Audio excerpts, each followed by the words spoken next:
ప్రతి విజయం వెనుక ఉంటుందో మహిళ వెలుగుల్ని పంచి కరిగే కొవ్వొత్తిలా ఆ వెలుగే సత్యం శివం గుర్తిస్తే నీదే జయం ఒక మగువ శాపంతో పసివాడే గగనం ఒక మహిళా శపథంతో కొణికిల్ది భువనం మధురం నీ చరితం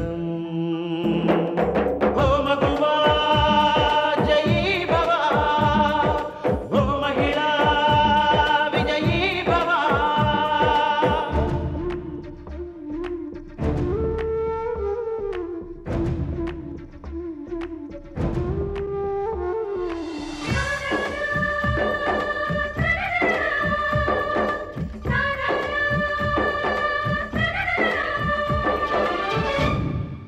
ఒట్టి మాటతో ఒక్కనాటికి రాదు రాదు జయము చిత్తశుద్ధితో చెమట ఓడ్చితే అందదా విజయము పిడుగు రాలిన అడుగు ముందుకు వేయుటే ధైర్యము మనసు చూపిన మార్గ మొదలగా సాగని పయనము అంతులేనిది నీ సహనము సాటి లేనిది నీ త్యాగము బతుకు బాటలో ఎన్ని వెతుకులాటలో మలుపు మలుపున ఎన్ని ఆటుపోటులో గెలుపే నీ ధ్యేయం సాహసమే నీ ఆయుధం సాధించే నీ ఆశయం సాహసమే నీ ఆయుధం సాధించే నీ ఆశయం ప్రస్తుతం నేను ఎంజాయ్ చేసిన జీవితం నుంచి నన్ను దూరం చేయకండి. నాకు ఇప్పుడు పెళ్లి చేసుకోవాలని లేదు. మరి ఎప్పుడు చేసుకోవాలనుకుంటున్నావు? ఎప్పుడనేది ఇప్పుడే చెప్పలేను. ఇంటికన్నా గుడి పదిలో అనుకునేవాడు ఇలాగే మాట్లాడతాడరా. నువ్వు చేసుకోవాలనుకునేటప్పటికి సగం వయసు అయిపోతుంది. అప్పుడు నువ్వే అనిపిస్తావరా? లేటు వయసులో చేసుకుంటే లైఫ్ స్వీట్గా ఉండదు, లోటుగా ఉంటుంది. ఆదుకోవలసిన వయసులో పిల్లలు చేతికి అందిరారు. అంతేకాదు జయకృష్ణ, చాలా ప్రాబ్లమ్స్ ఉన్నాయి. నాన్నగారు మీరు ఎన్ని చెప్పండి, ఇప్పుడు నాకు పెళ్ళొద్దు. పెద్దన్నయ్య ఏమిటా మొండిపట్టు? నాన్నగారు ఇంతగా చెప్తున్నా వినిపించుకోవే. నువ్వు పట్టిన కుందేలకి మూడే కాళ్ళంటే ఎలా? నాన్నగారికిచ్చే మర్యాద ఇదేనా? నాన్నగారి పెద్దరికాన్ని ప్రశ్నించడం లేదు, ఎదిరించడం లేదు. నాన్నగారి ఆలోచనలు వేరు, నా ఆలోచనలు వేరు. అసలు నేనేంటో నా మనసు ఏంటో తెలుసుకోకుండా. జయకృష్ణ,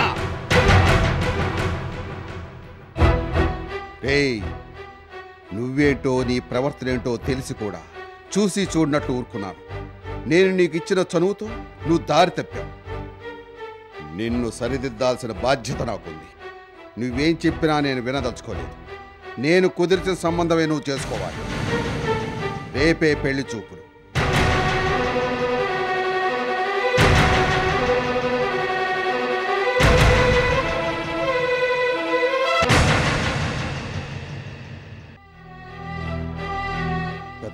పెద్ద కొడుకు అంటూ ముద్దు చేసావు. వాడి మీద ఈగ వాలిచ్చేదానివి కాదు, చేయి వేయనిచ్చేదానివి కాదు.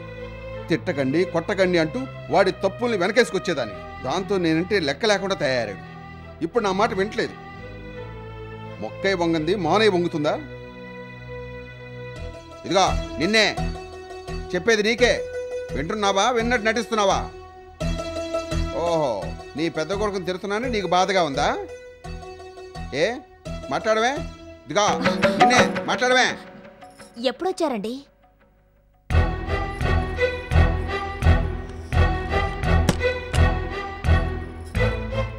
మన ఇందు ఎవరో పేషెంట్ గురించి హాస్పిటల్కి వెళ్తుంది కదండి. వెళితే ఇందు హాస్పిటల్కి వెళ్ళడానికి నేను అడుగుతున్న దానికి సంబంధం ఏమిటి? ఆ పేషెంట్కు ఇందు ఎంత చెప్తే అంతేనటండి. ఒకవేళ ఆ హాస్పిటల్లో ఉన్న ఆవిడ ఇందు కన్నతల్లేమోనని మా అమ్మ చెప్పిందండి.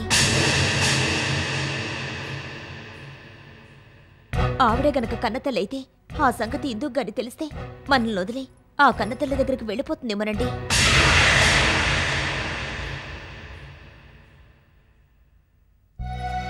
ఇందు మన ఇల్లు వదిలిపెట్టి వెళ్ళిపోతే మనకన్నీ కష్టాలు అరిష్టాలేనని మూర్తన్నయ్య మరీ మరీ చెప్పారండి. మూర్తి జాతకాలు పిచ్చి నీకు పట్టుకున్నట్టుంది. ఒకవేళ నువ్వు అనుమానం పడ్డట్టుగా ఆ హాస్పిటల్లో ఉన్నావిడే ఇందు కన్నతల్లి అయితే ఆ నిజాన్ని మనం దాస్తే దానికన్నా మహాపాపం ఇంకోటి ఉండదు. కన్నతల్లి తన బిడ్డ నీటిలో పారాడో అది పాపం కదా? ఆ తల్లి ఎందుకు అలా చేసిందో ఎవరు తెలుసు? ఒకవేళ మతి స్థిమితం లేని పరిస్థితుల్లో అలా చేసిందేమో. రేపు పొద్దున హాస్పిటల్కి వెళదాం, ఆవిడెవరో తెలుసుకుందాం.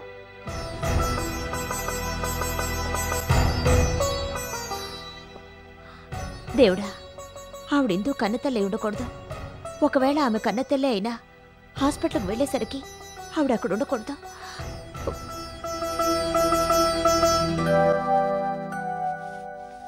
అమ్మా ఇందు, హాస్పిటల్కి వెళదాం పదా. హాస్పిటల్ కా? దేనికి నాన్నా? హాస్పిటల్లో ఉన్న పేషెంట్ చూసొద్దాం. ఆవిడ్ని చూడాల్సిన అవసరం మీకేంటి నాన్నా? నిన్ను అభిమానిస్తున్నట్టుగా నువ్వెంత చెప్తే అంతే అంట. ఏదో సంబంధం లేకపోతే ఎవరు అలా ప్రవర్తించడమ్మా? అదేదో తెలుసుకుందాం పదమ్మా. నేనే మీకు చెప్పాలనుకున్నాను. అమ్మ చెప్పిందా? రండి నాన్నగారు వెళదాం.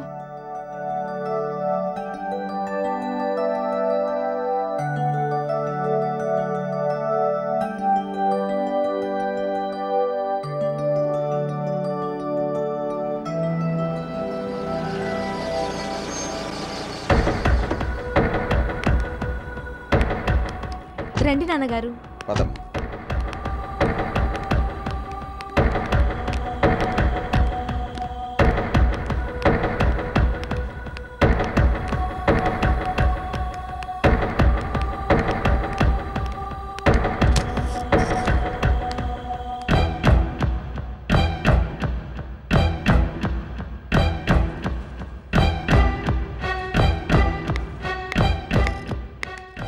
సిస్టర్, ఆ బెడ్లో ఉన్న పేషెంట్ ఎక్కడా?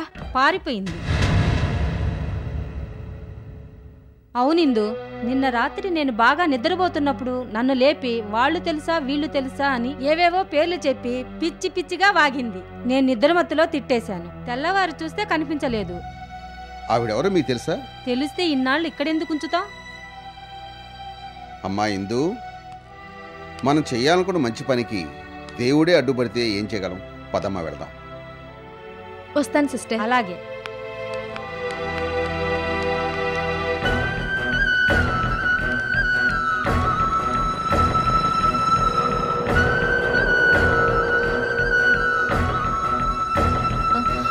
ఏమండి ఏమండి, మా ధర్మారావు అన్నయ్య శాంతోదన మీకు తెలుసా అండి?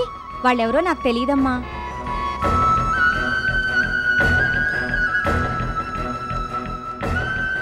అన్నయ్య అన్నయ్య, మా ధర్మారావు అన్నయ్య శాంతోదన ఎక్కడున్నారో నీకు తెలుసా? తెలీదమ్మా. తెలీదా? ఏమండి ఏమండి, మా ధర్మారావు అన్నయ్య శాంతోదన ఎక్కడున్నారో తెలుసా? చెప్పండి. నాకు తెలీదమ్మా.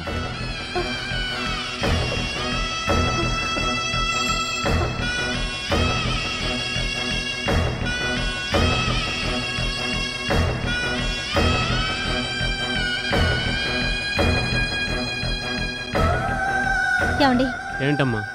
మా ధర్మారావు అన్నయ్య శాంతోదన ఎక్కడున్నారు తెలిస్తే చెప్పండి. నేను ఆయన చెల్లెల్ని. నాకేం తెలీదమ్మా. రే, నీకేమన్నా తెలుసా? నాకు తెలియదురా.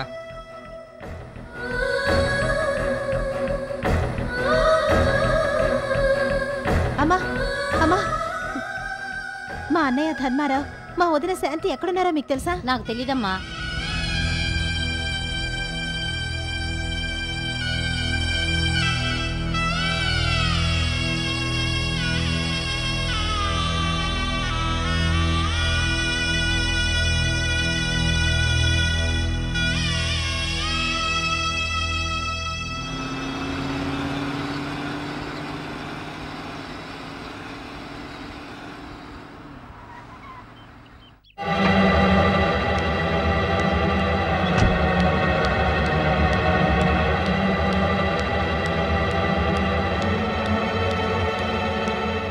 ధర్మారావు, ధర్మారావు, ధర్మారావు, ధర్మారావు.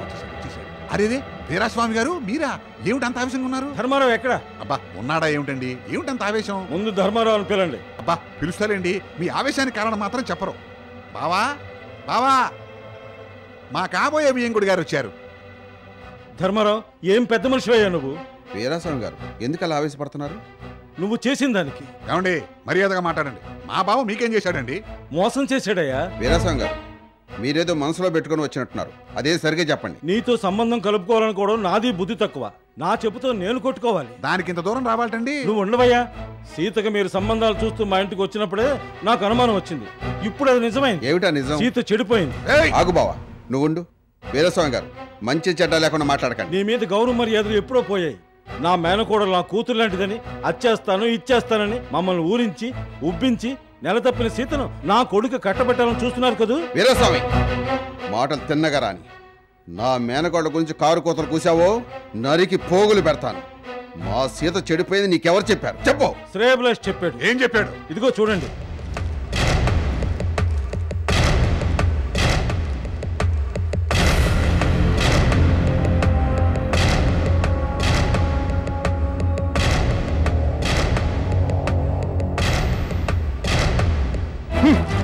ఇది ఎవరో గిట్టని వాళ్ళు రాసి ఉంటారు. కట్టుకథలు చెప్పకు.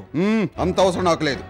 ఎవడో ఊరు పేరు అడ్రస్ లేని ఆకాశరామన్ ఉత్తరాన్ని పట్టుకొని మా సీతను తప్పు పడతావా? ఇదిగో వీరస్వామి, మా సీత నీకు ఇష్టం లేకపోతే ఇష్టం లేదని చెప్పు. అంతేగాని లేనిపోని అభాండాలు వేసి పెళ్లి కావాల్సిన ఆడపిల్ల జీవితంలో ఆటలాడకు. అనవసరంగా నన్ను హంతకొని చేయకు. Get out, I say get out. వెళ్తాను, ముందు చూడు. ఇదేమిటి? నీ మేనకోడలు అబార్షన్ చేయించుకున్నప్పుడు డాక్టర్ రాసిచ్చిన సర్టిఫికేట్.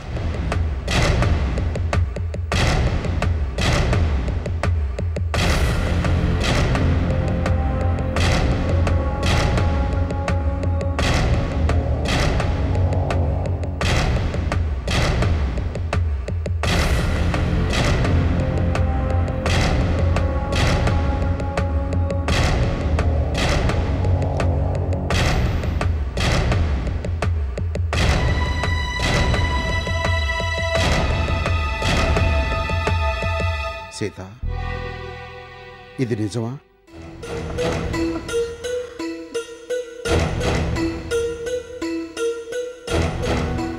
చెప్పమ్మా, ఈ సర్టిఫికేట్ నిజమేనా?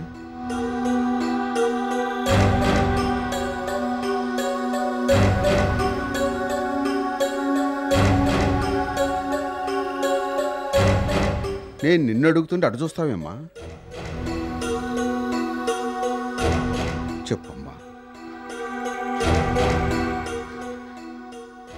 నిజమే.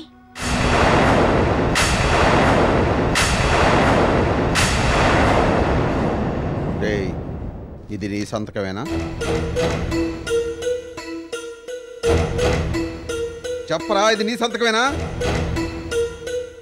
అవును.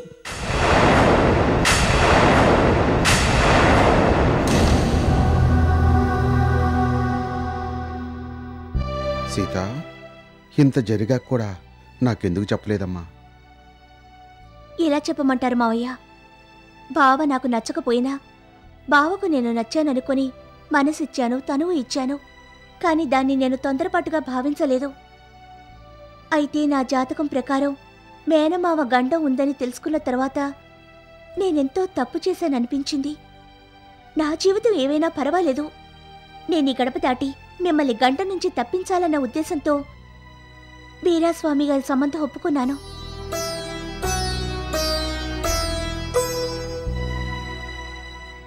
ఇది తప్పైతే, తప్పని మీరనుకుంటే నాకే శిక్ష విధించినా అనుభవించడానికి సిద్ధంగా ఉన్నాను మావయ్య.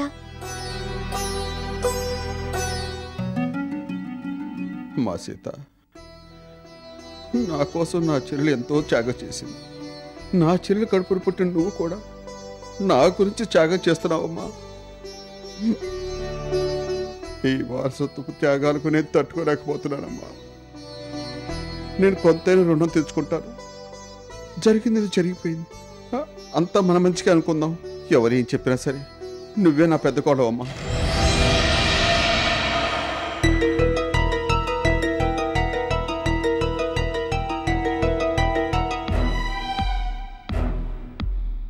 జయకృష్ణ, ఇలా రా. రారా.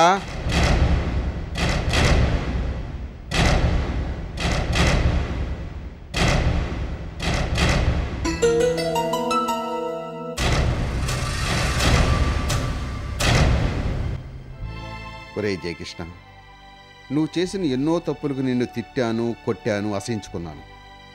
నిన్ను సపోర్ట్ చేసిన మీ అమ్మను కూడా తిట్టాను. కానీ నువ్వు ఇప్పుడు చేసిన తప్పు కాదురా, ఒప్పు. నన్ను పెళ్లికి ఒప్పించావురా. నీ ఇష్ట ప్రకారమే సీతనిచ్చి పెళ్లి చేస్తాను.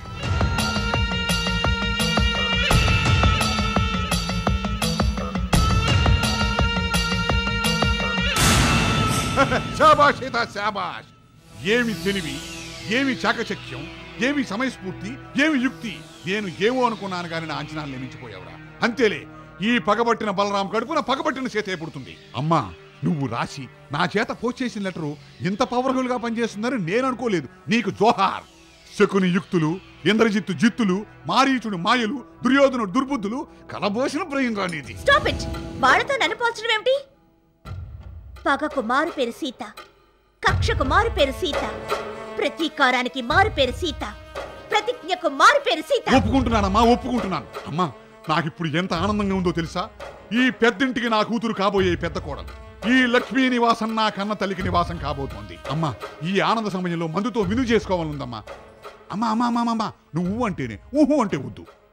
ఏం చేసే తల్లి, ఎంత కంట్రోల్ చేసుకుందామనుకున్నా మనసు కంట్రీ సెట్ మీద లాగేస్తుంది. అమ్మా అమ్మ, గుట్టు చప్పుడు కాకుండా 2 పెగ్గులు గుట్టుక్కుని మింగేస్తాను. ఆ వాసన రాకుండా జామాకులు మింగుతాగా. అమ్మా అమ్మా మన తాగితే తాగవు గాని ఇంటికి మాత్రం రాకు. ఏ గుళ్ళోనో పడుకొని తెల్లారగట్లే తలార స్నానం చేసరా. అచ్చ నువ్వు చెప్పినట్టుగానే చేస్తా. అమ్మా, ఒకవేళ బావ నా గురించి అడిగితే నేను మేనేజ్ చేస్తాగా. వస్తానమ్మా.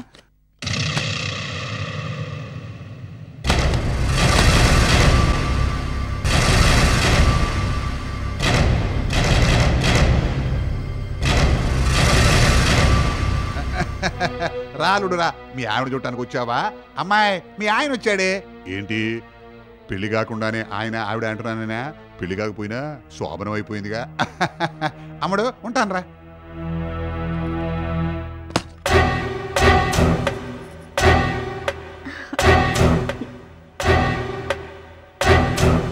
రా బావా, అలా నిలబడిపోయావే.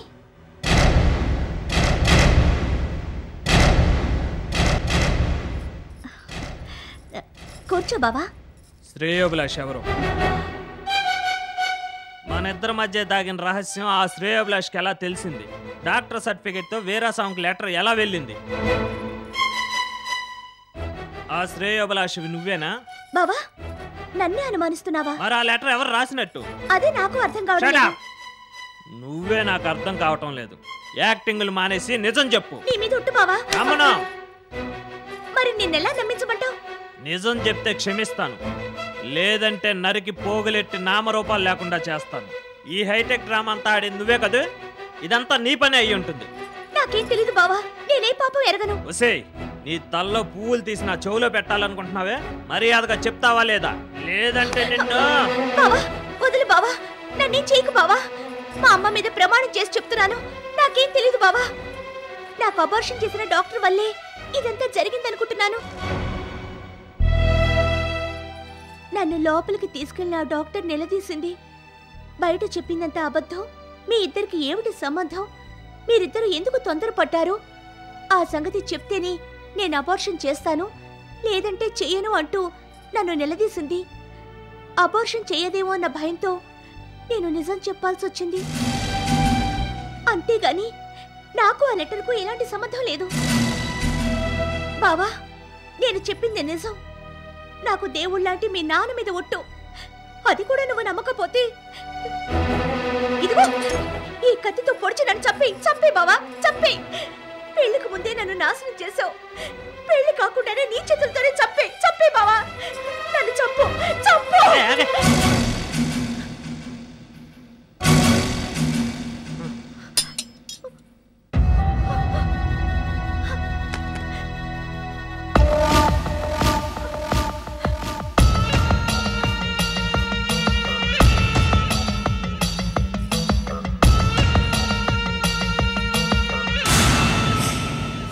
అయితే మొత్తానికి మీ అమ్మాయికి పెళ్లి కుదిరిందటగా చెప్పుకుంటున్నారు. అవును, కుదిరిందమ్మా.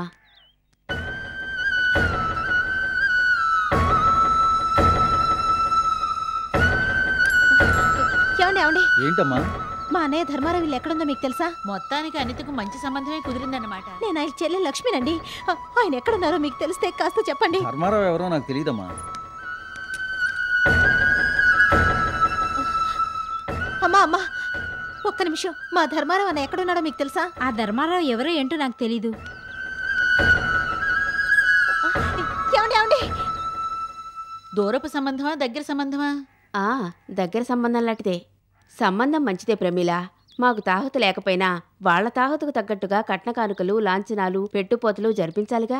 పెద్దింటికి చిన్న కోడలిగా వెళ్తుంది. కనీసం 25 తులాల బంగారమైనా పెట్టకపోతే ఏం బాగుంటుంది చెప్పు. అవునవును, ఉన్నది ఒక్కగానొక్క కూతురాయే. మళ్ళీ మళ్ళీ పెడతావా? ఆ పెట్టేదేదో ఇప్పుడు పెడితేనే మీ మర్యాద నిలబడుతుంది. మా పరిస్థితి చూస్తే అంతంత మాత్రమే. ఏం చేయాలో తోచడం లేదు ప్రమీల. శారదా, మీ ఆయన జాతకాలు చూస్తారు కదా, ఎడాపెడా చాలా సంపాదించుంటారు. అదంతా ఏమైందమ్మా? ఏం సంపాదన? చేతులు చూసి సంపాదించింది చేతి ఖర్చులకే చాలేదనుకో. జరుగుబాటుకి అనిత చదువుకి సరిపోయింది. పైసా కూడా దూబరా కాకుండా పొదుపుగా ఖర్చు చేశాను. కాబట్టి ఇంతకాలం సంసారం ఈదుకు రాగలిగాను. పైగా రోజురోజుకి ధరలు మండిపోతున్నాయి. ఆదాయాన్ని మించిన ఖర్చులు కాచు కూర్చుంటే మనలాంటి మధ్యతరగతి వాళ్లకు ఎదుగు బదుగు ఏముంటుంది చెప్పు. అవుననుకో, అందరి జాతకాలు మీరు చూస్తుంటారు, కానీ మీ జాతకాలు మీకు తెలియకుండా ఉన్నాయి. మా ధర్మారావు అన్నయ్య శాంతి వదిన ఎక్కడున్నారో మీకు తెలుసా? అడ్రస్ ఉందా? అడ్రస్ నాకు తెలీదు. అడ్రస్ అయితే తెలియదమ్మా. తల తాకట్టు పెట్టైనా తంతులు జరపక తప్పదు కదా. సరే సరే అన్నయ్య అన్నయ్య ఒక్క నిమిషం. అలాగే.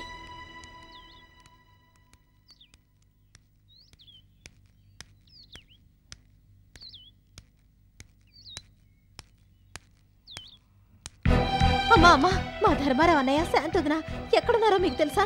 ధర్మారావు శాంత? అవును, తెలిస్తే చెప్పండి. మా ధర్మారావు అన్నయ్య శాంతి వదిన కోసం తిరగని చోట్లేదు. ధర్మారావు శాంతి అంటే జ్యోతిష్యులు మూర్తిగారితో వియ్యం అందబోయేవాళ్ళేనా? అదేమో నాకు తెలీదు. మా అన్నయ్య పేరు ధర్మారావు, మా వదిన పేరు శాంతి. మూర్తిగారి వియ్యంకుడు పేరు ధర్మారావే, వియ్యపురాల పేరు శాంతే. అలాగా? వాళ్ళిల్లెక్కడండి? వాళ్ళిల్లు నాకు తెలియదు, కానీ వాళ్ళ వియ్యపురాలు ఇప్పుడే వెళ్ళింది. ఆమె పేరు శారద. ఆమెను అడిగితే తెలుస్తుంది. అలాగా? ఆవిడ ఎటు వెళ్ళింది? అదుగో ఆ పక్క వీధిలోకి వెళ్ళింది. ముక్కు పొడవు రంగు చీర కట్టుకుంది. త్వరగా వెళ్ళి అడుగు, ఎంతో దూరం వెళ్ళుండదు. చాలా సంతోషం.